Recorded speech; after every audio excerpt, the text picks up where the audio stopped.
है। ओके, सो हमने जो कल किया था that was collection of primary data. Okay, आप लोगों ने जाके इसकी रीडिंग की, आपको समझ आया प्राइमरी डाटा के मेथड के कलेक्शन की जो प्राइमरी डाटा की कलेक्शन के जो डिफरेंट मेथड्स थे। आई होप सो कि आप लोगों को क्लियर हो गए होंगे। आप दोनों कल लेक्चर में मौजूद थे बेटा? यस मैम, हम लोग थी। ओके, सो कोई मसला तो नहीं हुआ इसमें प्राइमरी डाटा की कलेक्शन के मेथड में, जिसमें हमने देखा था direct personal observation, indirect oral investigation और रजिस्ट्रेशन थी तीसरा हमारा। चौथा क्या था आपका? Estimates through local correspondence. इसमें हमने कहा था कि एस्टिमेट। जो बड़े होते हैं, जो गाँव के पटवारी होते हैं, ठीक है, उनसे हम इंफॉर्मेशन जो है वो एक it's not a formal collection of data, लेकिन ना होने से कुछ होना बेहतर है। फिर हमारी जो थी वो इन्वेस्टिगेशन थ्रू इन्यूमरेटर्स थी, जिसमें ट्रेंड इन्यूमरेटर्स जो हैं वो भेजे जाते हैं, ठीक है। और ये लार्ज स्केल का गवर्नमेंट सर्वे है, ठीक है, और इसमें जैसे सेंसस है वो आपका एक इसी मेथड को जो है वो इन्यूमरेटर्स को ज़रिए जो है वो इन्वेस्टिगेशन करवाता है। फिर जो लास्ट मेथड था वो आपका मेल क्वेश्चनर मेथड था, जिसके अंदर आपने देखा था कि क्वेश्चनर्स जो हैं उनको मेल कर दिए जाते हैं विद लेटर ऑफ रिक्वेस्ट, और उसके साथ जो है वो आप उनको रिटर्न जो एनवलप है विद स्टैम्प और ऑल द थिंग्स आप उसको भेज देते हैं, ताकि वो आपको वापस कर सकें और उनका जो है वो कोई भी अमाउंट ना लगे। तो ये बहुत ज़्यादा चीप मेथड है और ड्रॉबैक्स भी इसके हैं। रिप्लाई नहीं आता हमें, बाज़ औक़ात इनकम्प्लीट रिप्लाई आता है, फुल ऑफ मिस्टेक्स होता है। लेकिन तमाम ड्रॉबैक के बावजूद भी ये मेथड जो है वो क्वाइटली यूज़ किया जाता है ज़्यादातर बिज़नेस और एडमिनिस्ट्रेटिव इंक्वायरीज़ के अंदर। तो ये हमने डिफरेंट मेथड्स देखे थे, जो कि 6 मेथड्स थे आपके प्राइमरी डाटा की कलेक्शन के। अब जो हम देखने जा रहे हैं वो है methods for the collection of secondary data. It's ये जो मेथड्स हैं, डेफिनेटली मैंने आपको सेकेंडरी डाटा की कलेक्शन बताई थी कि सेकेंडरी डाटा होता क्या है। वो डाटा है जो कि आप खुद कलेक्ट नहीं करते, बल्कि कोई और जो है वो कलेक्शन उसने की हुई होती है ऑलरेडी किसी ऑर्गेनाइजेशन ने, और आप वहाँ से सिर्फ उस डाटा का इस्तेमाल कर रहे होते हैं, ठीक है। उसमें सबसे पहले जो आपके पास सेकेंडरी डाटा की कलेक्शन के जो डिफरेंट सोर्सेज हैं या मेथड्स हैं, उसमें सबसे पहले आपके पास ऑफिशियल सोर्स आ जाता है, ठीक है। जैसे for example publication of federal bureau of statistic. ये जो फेडरल ब्यूरो ऑफ स्टैटिस्टिक है, ये आपकी एक ऑफिशियल कह लें या गवर्नमेंट जो है वो ऑर्गेनाइजेशन है, ठीक है। यहाँ से जो भी पब्लिकेशंस निकलती हैं फेडरल ब्यूरो ऑफ स्टैटिस्टिक्स से, बेसिकली इसका काम ही डाटा की कलेक्शन होता है, बिकॉज ये फेडरल ब्यूरो क्या है? स्टैटिस्टिक्स। तो स्टैटिस्टिक्स की वो डेफिनेशन जो कि मैंने आपको इन अ प्लूरल सेंस करवाई थी, जो कि आपको बता रहा था क्या डेफिनेशन थी in the plural sense statistics की? जी, कोई बताएगा?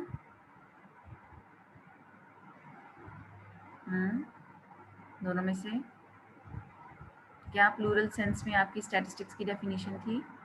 दैट इज, आपको आवाज़ आ रही है बेटा मेरी? Numerical fact ma'am. जी, numerical facts. So federal bureau of statistics का काम क्या है कि वो न्यूमेरिकल फैक्ट्स को कलेक्ट करता है, डिफरेंट न्यूमेरिकल फैक्ट्स को, ठीक है। तो ये सारा का जितना भी डाटा होता है वो उसके पास होता है।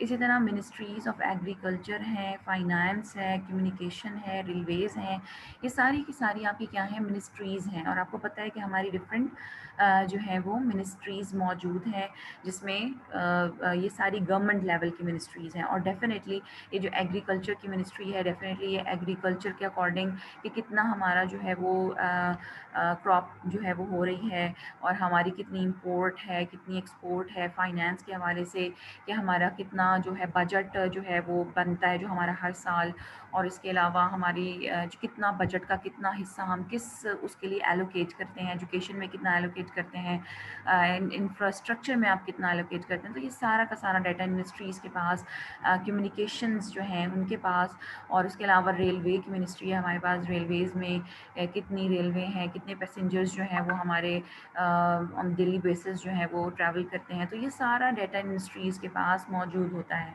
इसी तरह प्रोविंशियल ब्यूरोज़ ऑफ स्टैटिस्टिक्स हैं। ये तो हमारा फेडरल ब्यूरो था ना, इसी तरीके से प्रोविंशियल लेवल के ऊपर भी ब्यूरोज़ बने होते हैं स्टैटिस्टिक्स का, जिनका काम होता है डाटा की कलेक्शन।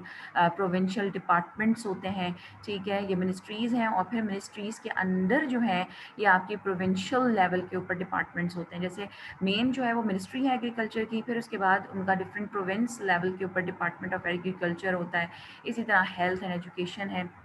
तो ये सारे के सारे क्या हैं, ये ऑफिशियल सोर्सेज के अंदर आ जाते हैं, ठीक है, गवर्नमेंट लेवल के अंदर।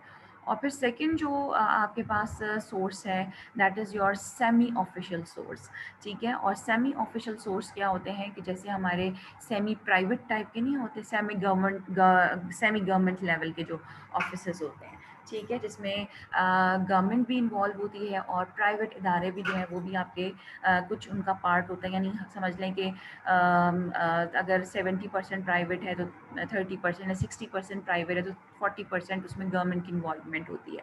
तो ये सेमी ऑफिशियल सोर्सेज होते हैं, जिसमें publication of state bank of Pakistan. तो जो स्टेट बैंक हमारा जो है वो प्योरली गवर्नमेंट नहीं है, ठीक है, it's a semi official, semi government हमारा जो है वो इदारा है, प्योरली गवर्नमेंट के अंडर नहीं आता। तो जो स्टेट बैंक ऑफ पाकिस्तान है, डेफिनेटली आपको पता है कि एक बैंक है, उसमें कितनी आपकी जो है वो लोगों का कितना इन्वेस्टमेंट है, बाहर कितना जा रहा है। इसके अलावा स्टेट बैंक ऑफ पाकिस्तान सारे काम करता है, जिसमें कितना जो है वो आपने रुपया कितना छापना है, पैसे कितने निकालने हैं, हमारा सारा का सारा जो है वो स्टेट बैंक जो है वो कंट्रोल करता है।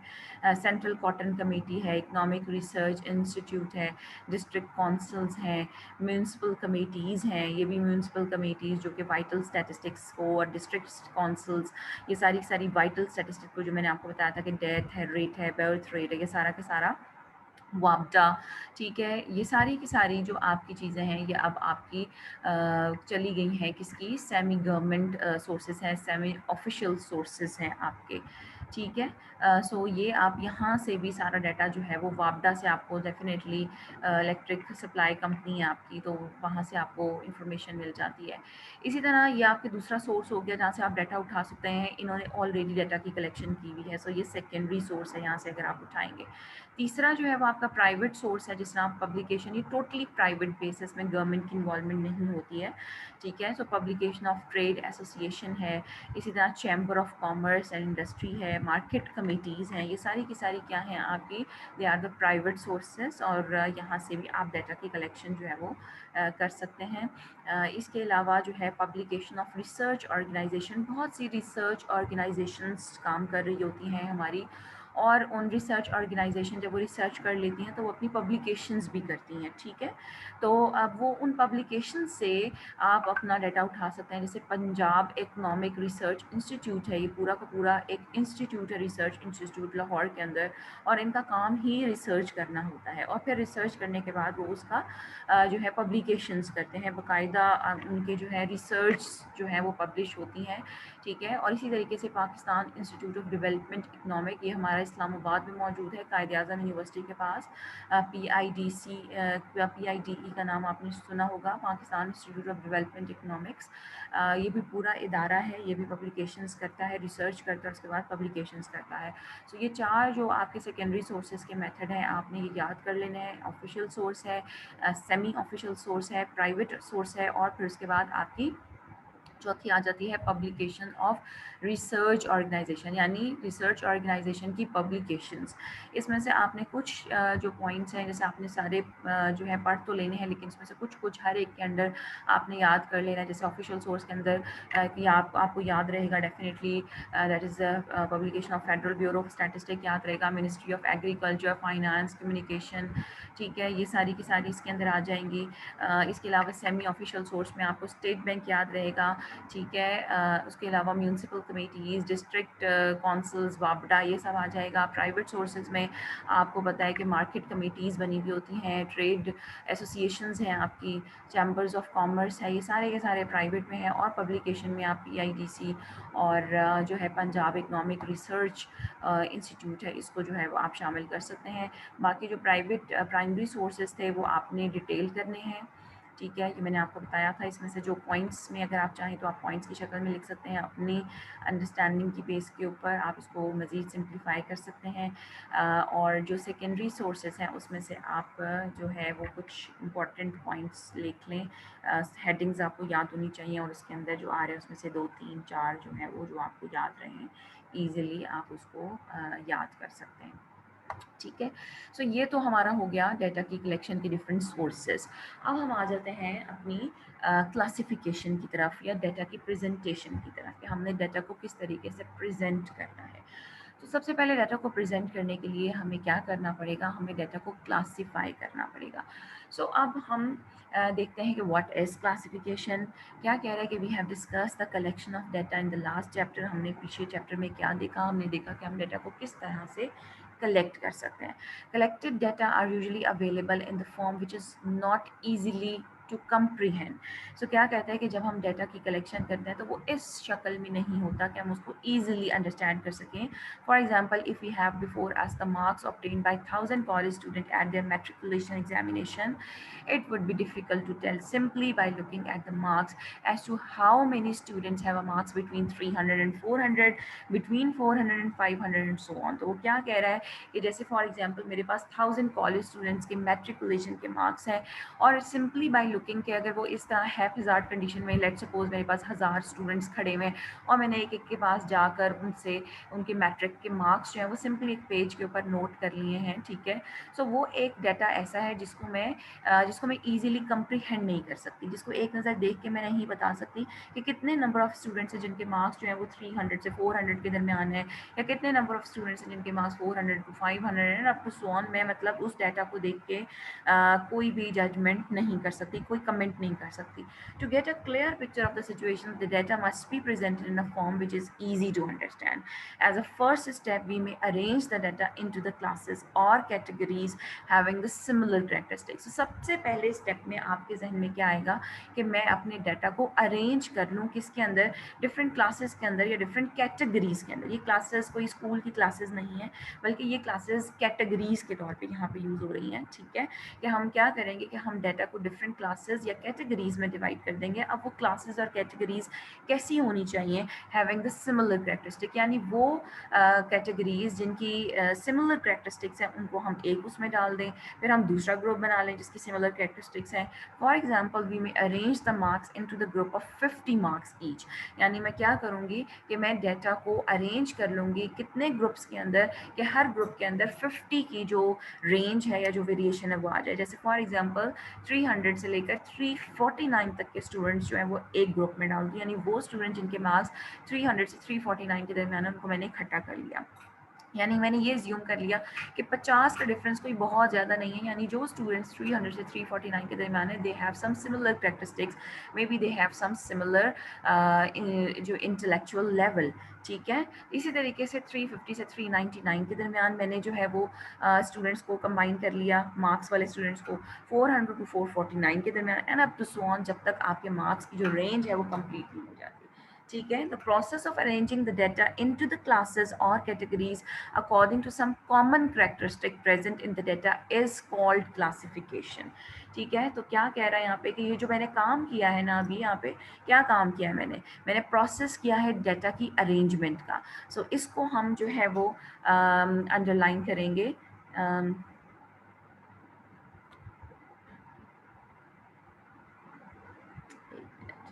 सो हम इसको हाईलाइट कर लेते हैं। क्या है हमारे पास, हाईलाइट हो जाए,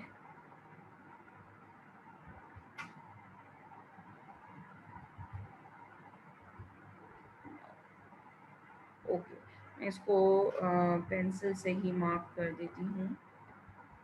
process of arranging data into the classes or categories according to some common characteristic present in the data is called classification। So this is the definition of classification। ये प्रोसेस है डाटा को arrange करने का classes और categories में उनकी common characteristic के according जो उस डाटा में मौजूद हो, इसको हम कहते हैं क्लासिफिकेशन।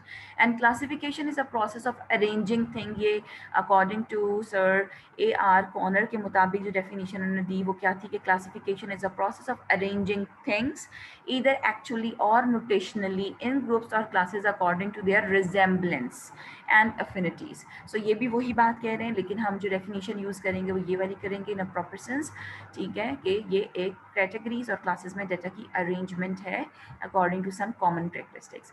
अब वो क्या कहते हैं कि क्लासिफिकेशन में भी easily compared with the process of sorting letter in the post office. अब बड़ी अच्छी इसने एग्जाम्पल दी कि आप क्लासिफिकेशन के प्रोसेस को कंपेयर कर सकते हैं। अगर आप कभी पोस्ट ऑफिस आपको जाने का हुआ हो, अंदर तक रिसाई हुई हो, उनके रूम्स तक आपको रिसाई हुई हो, तो हम इसको कंपेयर कर सकते हैं क्लासिफिकेशन के प्रोसेस को किसके साथ, जो सॉर्टिंग, जो पोस्ट ऑफिस में लेटर की सॉर्टिंग होती है।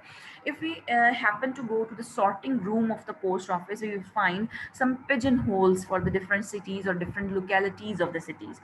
वहाँ क्या होता है कि वहाँ पे डिफरेंट ना होल्स बने हुए होते हैं, या समझ लें कि डिफरेंट बॉक्सेस बने हुए होते हैं, या डिफरेंट उन्होंने सेपरेट छोटे छोटे रूम्स बनाए हुए होते हैं, और उसमें उनको हम कहते हैं pigeon holes, small pigeon holes, ठीक है। और वो क्या होता है कि वहाँ पे डिफरेंट सिटीज़ और डिफरेंट लोकेलिटीज़ के अकॉर्डिंग उन्होंने पिजन होल्स या उनकी डिफरेंट पार्टीशनिंग कर दी है।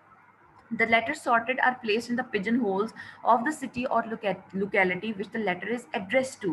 यानी क्या कह रहा था, जैसे फॉर एग्जांपल इस्लामाबाद का है, सिर्फ लोकल हमारे पास है पिजन, यहाँ पे आप जाएं पोस्ट ऑफिस में और हम लोकल रूम में चलेंगे जिनमें लोकली जो है वो लेटर्स ट्रांसफर किए जाते हैं।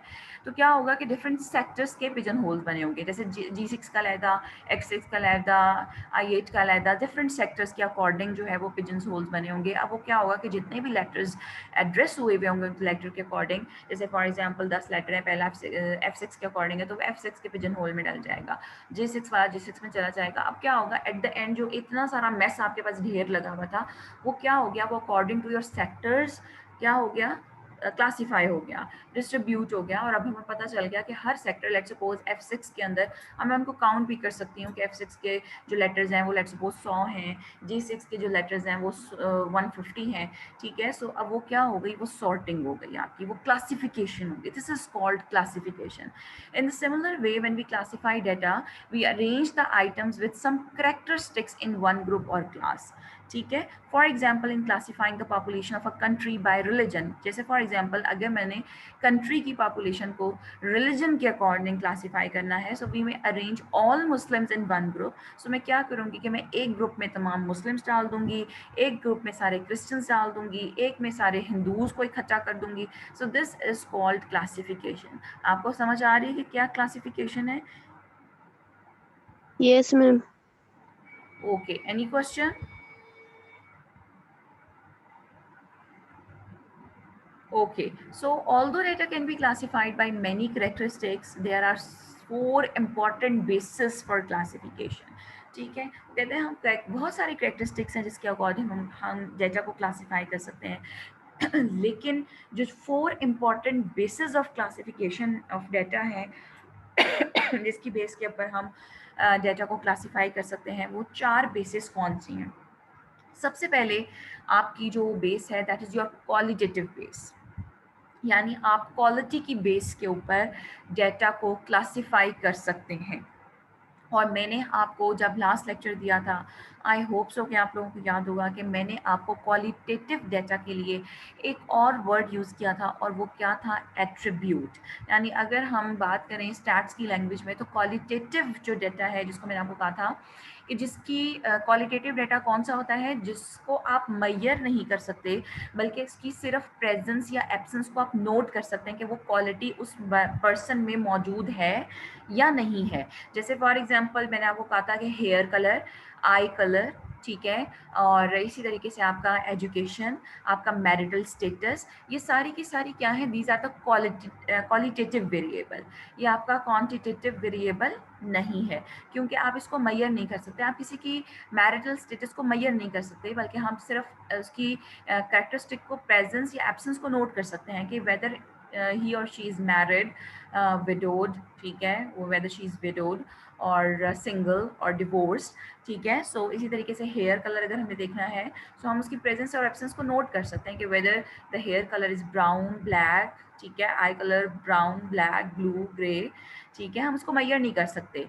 इसी तरीके से यहाँ पे हमने क्वालिटेटिव, क्वालिटी की बेस के ऊपर जब हम डेटा को क्लासीफाई करते हैं, when data are classified by the quality, by the attributes, for example हम सेक्स के अकॉर्डिंग हम क्लासीफाई कर लें, हम मेल और फीमेल अलहदा कर लें, हम रिलीजन के अकॉर्डिंग क्लासीफाई कर लें, हम मुस्लिम्स, क्रिश्चियंस, हिंदूज, ज्यूज़, ठीक है, हम उनको अलहदा कर लें, तो हम क्या करेंगे, we are classifying on the qualitative base, marital status, male, female, sorry, single, widowed, married, ठीक है, ये सारे के सारे क्या है, क्वालिटेटिव बेस है, आपको ये क्वालिटेटिव बेस आपको प्रोवाइड कर रही है क्लासिफिकेशन की।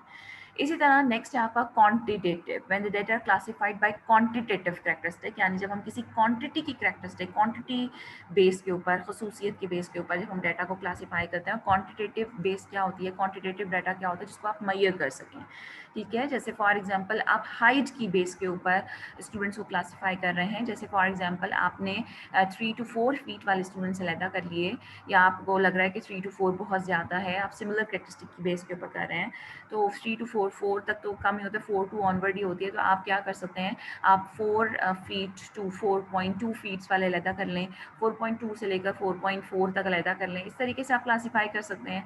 या आप 4 फीट से 4.5 फीट वाले अलहदा कर लें, 4.6 से 5 फीट वाले अलहदा कर लें, 5 फीट टू 5.5 फीट वाले स्टूडेंट्स को अलहदा कर लें, ठीक है।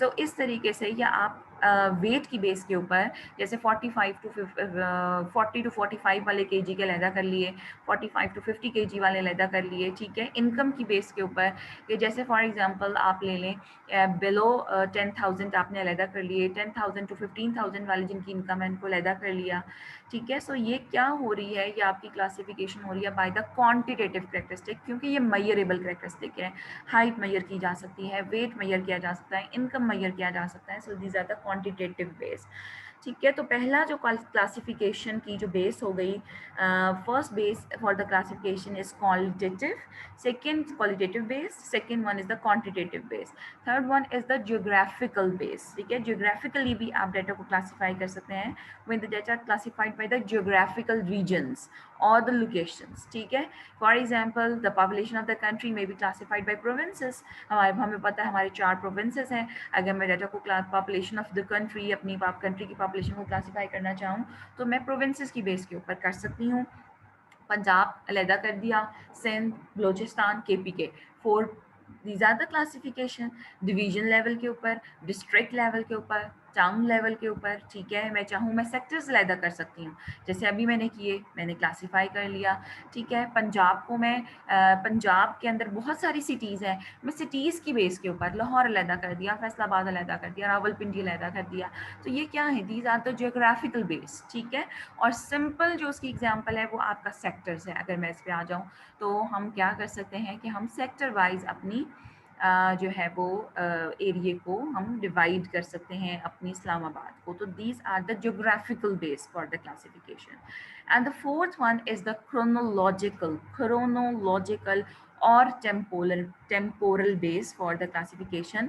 और इसमें क्या होता है कि when the data are arranged by their time, so chronological और temporal is basically used for the time, ठीक है। सो हम डेटा को अरेंज कर सकते हैं bye their time of occurrence, यानी जब वो इवेंट अकर हुआ, टाइम की बेस के ऊपर जब हम डेटा को क्लासीफाई करते हैं, तो वो डेटा कहलाता है क्लासिफिकेशन बाय क्रोनोलॉजिकल और temporal base. An arrangement of data bye their time of occurrence is called time series. तो जब भी डेटा की अरेंजमेंट टाइम की बेस के ऊपर आती है, तो हम उसको कहते हैं कि वो क्या है, वो टाइम सीरीज आपकी बन गई है।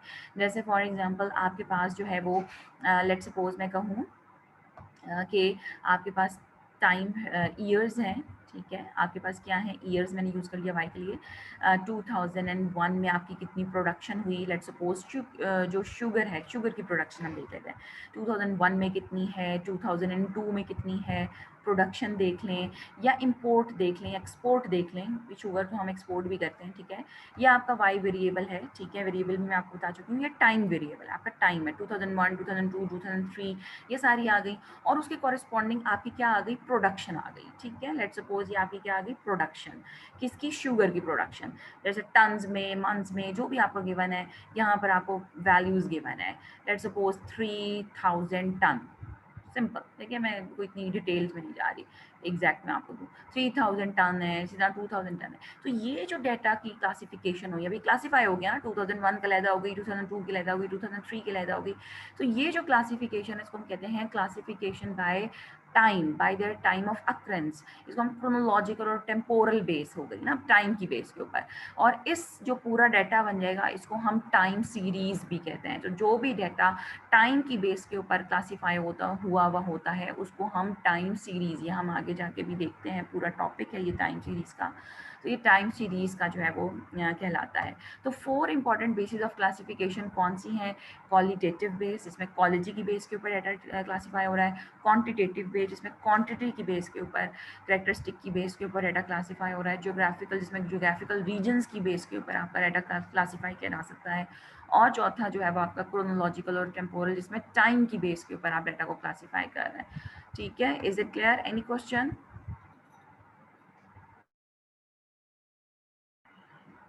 आई am just coming back in 5 seconds, just wait. और इसको रीड करें, कोई क्वेश्चन हो तो मुझसे पूछें।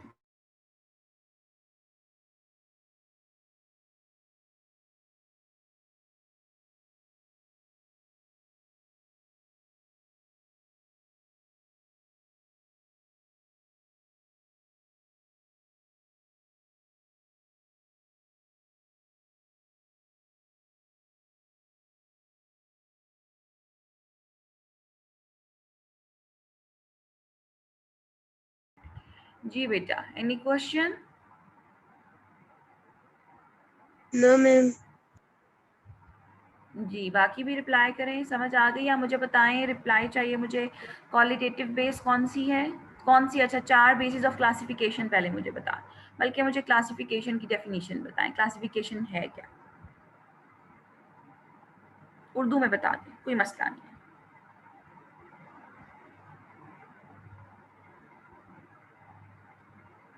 जी, गलत, सही, जो कुछ भी आ रहा है बताएं। एनीवन? जी बेटा, please don't shy.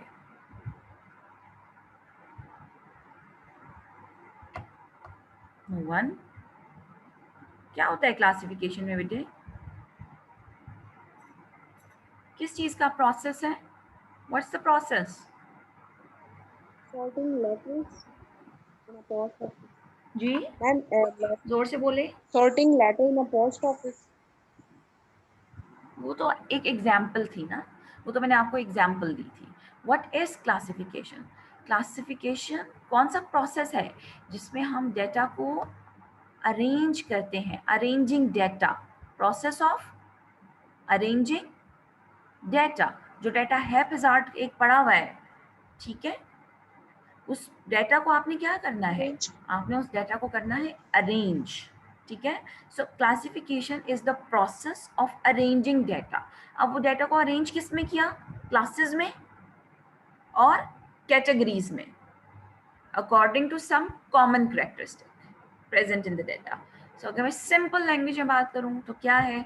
It's a process of arranging data into the classes और ग्रुप्स और categories.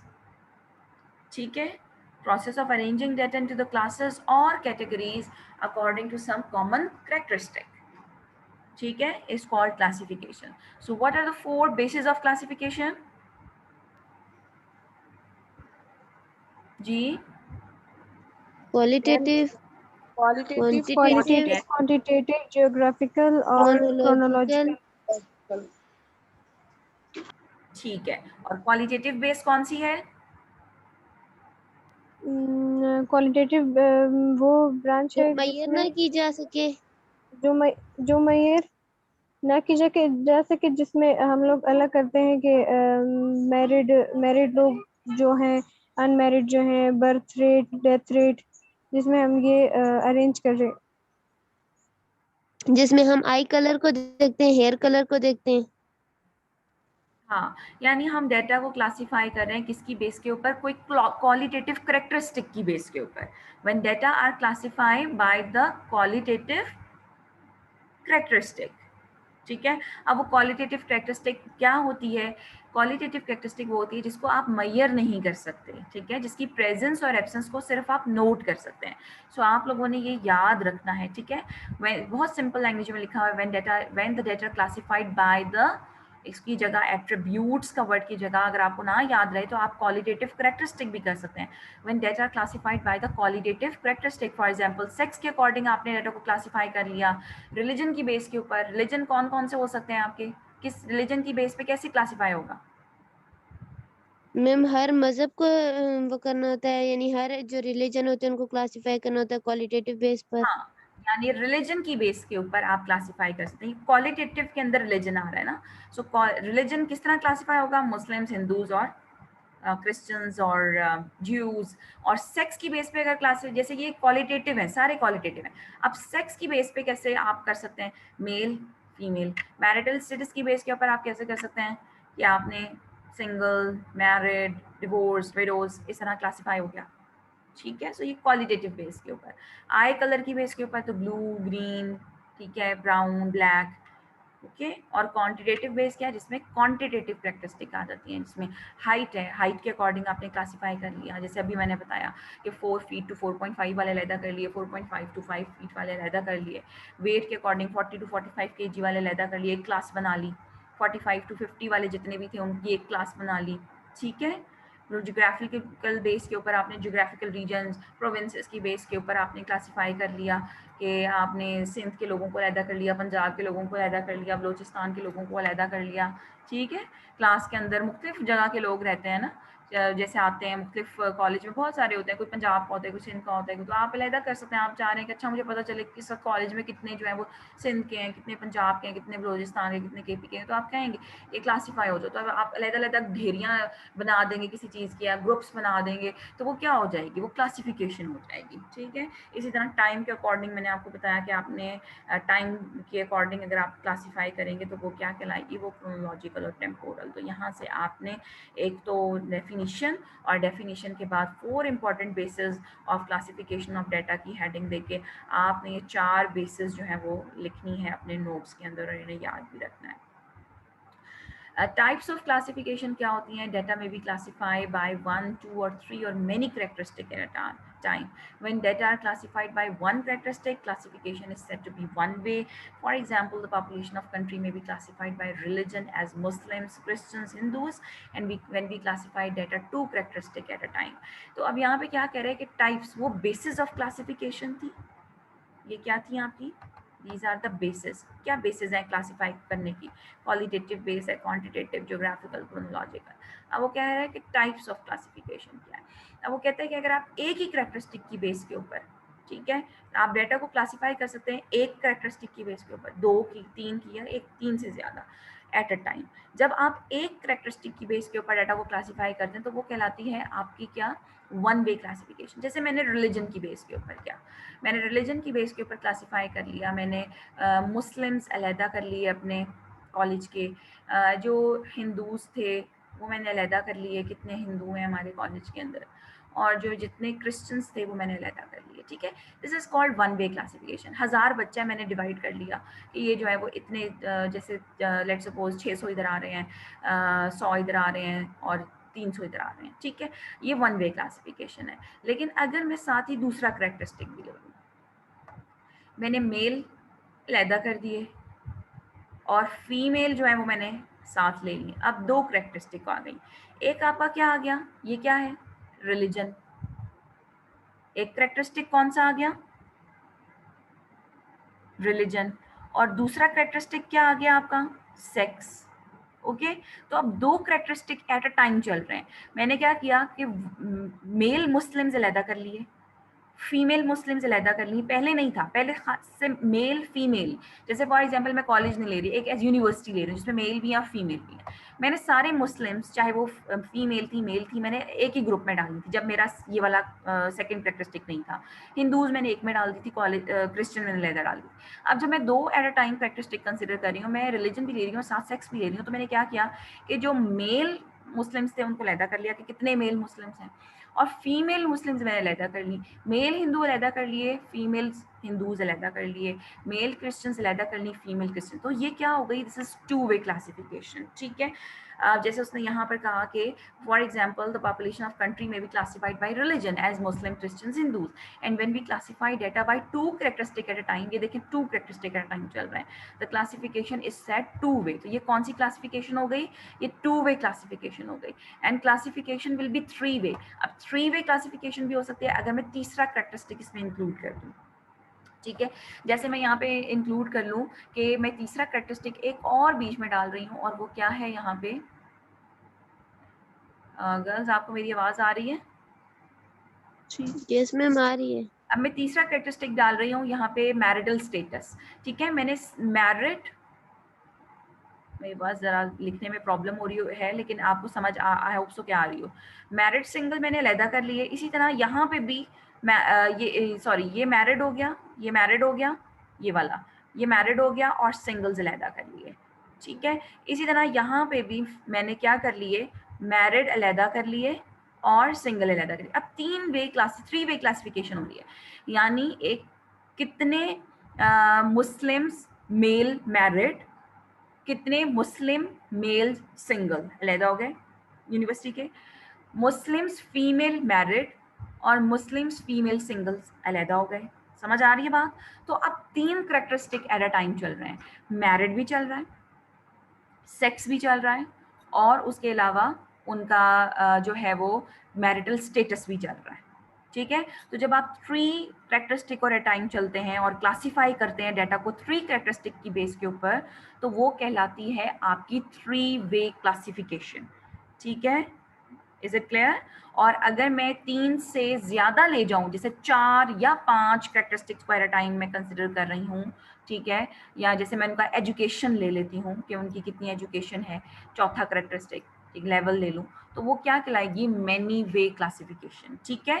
So this is the types of classification. यहाँ पे वन वे क्लासिफिकेशन भी होती है जिसमें एक कैरेक्टरिस्टिक को कंसिडर करते हुए डाटा को क्लासिफाई किया जाता है। टू वे क्लासिफिकेशन भी होती है, ठीक है, जिसमें आप दो कैरेक्टरिस्टिक, जैसे मैंने कहा कि हमने दो कैरेक्टरिस्टिक ले लिए उनके, कि आपने हमने उनका रिलीजन ले लिया, साथ उनका सेक्स ले लिया। तीन कैरेक्टरिस्टिक मैं लूँगी, जैसे उनका रिलीजन, सेक्स और मैरिटल स्टेटस ले लिया, तो वो थ्री वे। और अगर मैं चौथा कैरेक्टरिस्टिक भी ले लूँ, जैसे फॉर एग्जांपल मैं उनका ले लेती हूँ यहाँ पे हाइट ले लेती हूँ, ठीक है। सो रिलीजन, सेक्स और साथ मैरिटल स्टेटस और हाइट, ठीक है। सो ये क्या हो गई आपकी, ये क्लासिफिकेशन हो गई मैनी वे क्लासिफिकेशन, ठीक है। Is it clear girls? So अब यहाँ पे आपने क्या करना है, ये है आपकी टाइम थोड़ा सा शॉर्ट रह गया है, 1 मिनट 1.5 मिनट रह गया है आपका। ये जैसे ही ख़त्म होगा मैं आपको लेक्चर जो है वो शेयर कर दूँगी, ठीक है। और ये जो है आपकी, जब तक लेक्चर आपका चल रहा है, जब तक मैं इसको बता देती हूँ, एम्स ऑफ क्लासिफिकेशन, ठीक है। इसकी हेडिंग यहाँ नहीं है, ये मैं आपको करवा रही हूँ, ये आप लिख लीजिएगा, these are the aims of classification, आप खुद लिख लीजिएगा, ठीक है।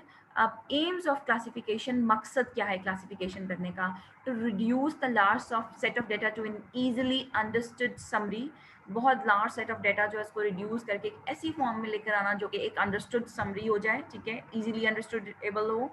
To display the point of similarity and dissimilarity, जब हम करते हैं क्लासिफिकेशन तो हमने देखा कि हम सिमिलैरिटी का कॉन्सेप्ट जो है वो रखते हैं कि जो सिमिलर हैं उनको एक जगह कर दिया, सिमिलर चीज़ों को, ठीक है। सो हमने यहाँ पे क्या कर दिया, क्लासीफाई करके हमने सिमिलर पॉइंट्स को डिस्प्ले कर दिया और डिसिमिलैरिटी को भी डिस्प्ले कर दिया। डिस्प्ले चीज़ होगी कि कौन सिमिलर है और कौन डिसिमिलर है।